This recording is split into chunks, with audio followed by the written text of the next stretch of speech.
If you are over 50 and either looking to start running, or if you're returning from an injury and want to get back running, then this video is for you. Today, we are talking about the best ways to start running after the age of 50, and we're going to share with you some top tips that you need to take care of to make sure you are able to run well beyond your 50s. If you don't know who I am, my name is Phil Evans, and I'm a physiotherapist here at Urban Body Physiotherapy based in Solihull, where we specialise in helping the over 50s stay healthy, mobile and active. Today we're going to be joined by Arch, who is a top running coach, where we talk more about what it takes to get started after the age of 50. I hope you enjoy. Welcome to our latest video and podcast, where today I'm absolutely delighted to introduce Arj, who is a very good friend of mine and an absolute professional in his area of running coach. So Arj, please tell us a bit about you and who you've worked with. Thanks very much for the introduction, Phil. So my name is Arj Tirachelvam. I'm the head coach at Performance Physique. And for the last 18 years, I've been working with novices right through to Olympians. I met Phil, unfortunately, 18 years ago. Phil was actually my friend and physio, so he guided me through what was an attempt to be an Olympic decathlon. But these days I specialise working with runners of all abilities, helping them to get faster, run further and avoid injury. Perfect. So the people who we treat tend to be over 50. And I've got a few questions from our clients. Cool. As soon as they heard that I was interviewing you, they ran to me with questions. So first one, we just go straight in. Karen has asked, for someone over 50 who's new to running or getting back into after a long break, what are the key steps to start safely without risking injury? First of all, great for getting back into running. There's tons of research now demonstrating how beneficial it is in comparison to medication as well for our mental well-being. In terms of reintroducing any kind of training, it's always the gradual approach which is necessary. Don't rely too heavily on this 10% mileage week on week thing. That's incredibly individual. Some people might find that's not enough. Others might find that's too much. What I would say is, though, decide on whether you're going to focus on intensity, so how fast you run, or if it's how far you want to go. A lot of people say, I want to be able to run 5 kilometers or 10 kilometers. And whilst they're working towards that distance, they're also every week trying to get a personal best over that distance. So decide which avenue you want to go down first of all. Once you know that, set out no more than 3 runs per week. It gives you a nice little break in between each of those runs. And as ever, don't miss out your strength work and your mobility work. So as long as you're doing those elements, that will complement your running return. Yeah, the strength work in particular, we see that with a lot of runners who they just think they need to run to get better. Yeah. And they forget about the fact that you need to be strong as well. And then they wonder why they're injured. Yeah. So they're really important. Follow up from that, what are your thoughts on the Couch to 5K for new guys? Love the Couch to 5K. I think is it Denise Lewis? I think Denise Lewis. There's a few celebs there that motivate you along the way. There's only one for me. It's got to be Denise. Couch to 5K is fantastic. I think it's a really, really nicely measured approach to help people get into a little bit of running. There's a tiny bit of accountability, not as much as working with a coach, but there's someone on the other end of your phone or your headphones or whatever.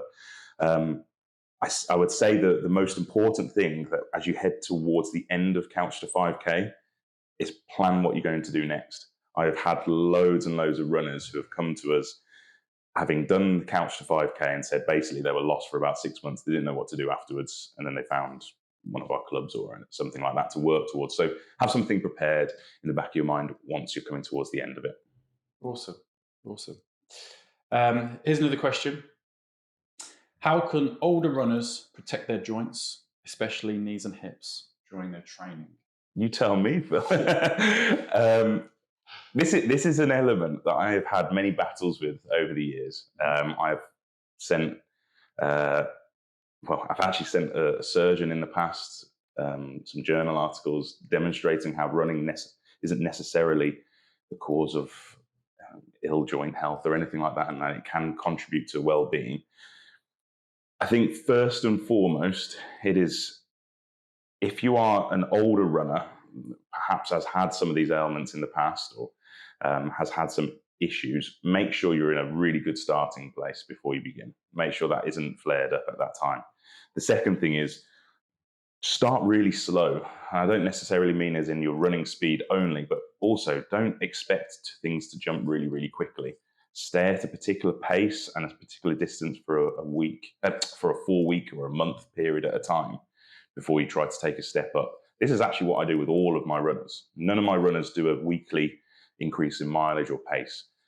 They all stay on a particular pace for about a month before they increase. And I think it just becomes more and more important as we get older. The second thing is there is now no shortage of the importance of strength work. Sarcopenia really starts elevating from 40 onwards. And this is particularly apparent for our female runners. So we need to make sure we're doing plenty of strength work. And we can really complement that then with our nutrition.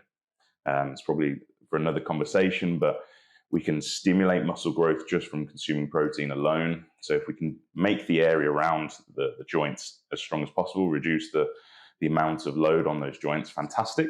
And then obviously we'll always do our stretching. Yeah, perfect. Totally agree. I think it's all about strength, volume and pacing in a nutshell. Yeah. So to follow on from that, are you ever too old to start running?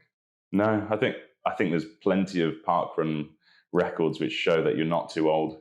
There's the Sing marathoner, isn't there, who's like 90 something, who started running at 75 or something crazy like that. I don't think there's ever a point where you're too old. I think it's just about being sensible. Don't try and achieve something which you perhaps achieved when you're 18. Perfect. Okay, here's a question from Paul. What common barriers do older adults face when they take up running, and how can they overcome these challenges? Paul, good question. The common barrier that I actually see is the lack of self-belief and the repeated putting down of self in the process of. So there's like an expectation that if you do something, you must be reasonably good at it immediately. And I've noticed when older runners perhaps come to Friday Night Track Club, and the group is a widespread of from about 21 up to 70, I think it is. But naturally, there are more who are falling in the below 60 category. And I've seen so many times in the first few minutes, they say, "Oh, I'm not very fast. Don't really focus on me too much." And it's this concern. Whereas actually, our first battle is that we're doing some exercise, and that's a massive, massive win. The second barrier, realistically, is feeling really, really stiff for a couple of days after that running experience, particularly if you're running on a pavements, the camber. So things I've found really useful for those people is to implement some hip and glute mobility straight away, right from day zero. They come to Track Club and I say, right, tomorrow I'm going to send you a couple of links, do these routines, because you're probably going to notice it a little bit more. And the recovery, I'm very young, Phil, as you know. Of course. But so when I always thought this was a myth, but when I did start seeing myself get past 28, 29 and increasing my body weight, I noticed recovery did actually seem to take longer. And that's probably been the biggest highlight for me, is that you need to do a little bit more preparation in your week to make sure you recover for the next run. There's no harm in running when you're not 100% recovered just from a bit of muscle soreness. That's not a problem, but make sure that you're not doing anything on an injury already. Perfect. Could we touch on, so keeping on the recovery subject, could we touch on nutrition and hydration? Of course, yeah. And the importance of that? What would you recommend? Yeah, there's lovely numbers that we can band around for like nutritional targets, and it becomes boring for people who aren't doing it as an athlete. Those numbers are like 2 grams per kilo of body mass as a real target for people. But realistically, just ensure that you're having a serving of protein throughout the day. So multiple servings of protein is more beneficial slightly than just having one large serving of protein. A lot of us only have a portion of protein at the evening meal. That's not as beneficial as having a small amount during breakfast, small amount at lunch, small amount at dinner, a couple of snacks throughout the day, which are protein based. Nuts aren't a protein snack, they're a fat snack basically. A protein shake, nothing wrong with that. There are plant based variations, as well as your typical dairy formulas. I think on that note as well, people often view a protein shake as a supplement. It's really just a food item. Was it Little Miss Moffat and her curds and whey? Mm-hmm. And it's just a byproduct of cheese. So ensure your protein's there. Ensure that you're having some carbohydrate after running. The starchy brown beige substance is usually on a plate. And yeah, hydration. I think, was it you who told me 18 years ago, don't come to a physio appointment without a bottle of water. Your tissues are made of this stuff. You need to make sure you're prepared. Hence why I've got my drink with me today, Phil. Good. Model student. Okay, brilliant. Right, here's another question. With the world changing so quickly with technology, are there any specific technologies or gear that you'd recommend for older runners to enhance their running experience or monitor their health? Wow, that's a huge question. I would say a really good pair of trainers, to be honest. I know it's not the technology as such, but don't wear a pair of trainers which are 10 years old. You're just going to have an issue come up. It might not happen, but immediately, but it'll accumulate over time. So a really good pair of cushion trainers, unless you've got perfect biomechanics and you've got perfect health for the last 50 years or whatever, get some cushion pair of trainers. You can't go wrong there. Outside of that, these smartwatches have been incredible, really. For me as a coach, I went from having athletes maybe get one personal best every 12 months, maybe 2 in 12 months, to, I don't know, 3 PBs in a 12-week period. It's dramatically changed because we can look at what they're doing, communicate directly with the athlete via their watch, and personalize their recommendations. And one of these factors is heart rate. Being able to monitor someone's heart rate as a data point is really, really useful to make sure we're getting into the right training zones, but also ensuring that we're not ill or struggling. Especially with the COVID pandemic, heart rate was a great tool to basically say if someone was ready to return to training, or a pandemic, heart rate was a great tool to basically say if someone was ready to return to training, or if someone was getting ill. The only thing I ever think with technology is it's just one tool that you have in your toolbox. Don't become obsessed with it. Because I also have people in the past who have been like, oh, I shouldn't go for a run because my heart rate there. It's like, oh, let's just adapt the run. Yeah. Brilliant. Okay, one final question. How important is the community or social aspect of running for older adults, and how can they find running groups or partners? Yeah, I think it's really important. Running is a social activity. I do think it should be a social activity. If you can find a running partner or find a local running group, you're going to stay doing that activity much, much longer than if you basically had to do it on your own, stepping out your doorstep at 7 a.m. On top of that, the days that you don't want to train are generally the days that you should be training the most. Those are the ones where you're going to get the most benefit out of it, not necessarily just physiologically, but mentally out of that run. And just knowing that you're going through that pain or that struggle with someone else. Together. Yeah, exactly. It shares the burden, doesn't it?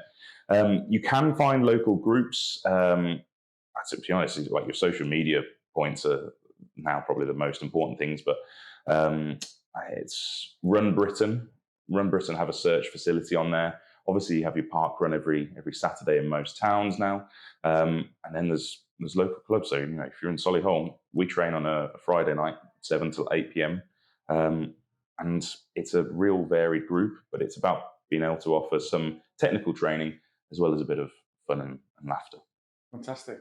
Well, thank you very much, Arj. If you could tell the guys where to find you and how to get in contact with any questions. Thanks very much for having me, Phil. If you look at Performance Physique on Instagram, on YouTube, or if you just type in performancephysique.co.uk, and you'll see me. Brilliant. Thank you for watching, and we'll see you on the next one. Bye-bye.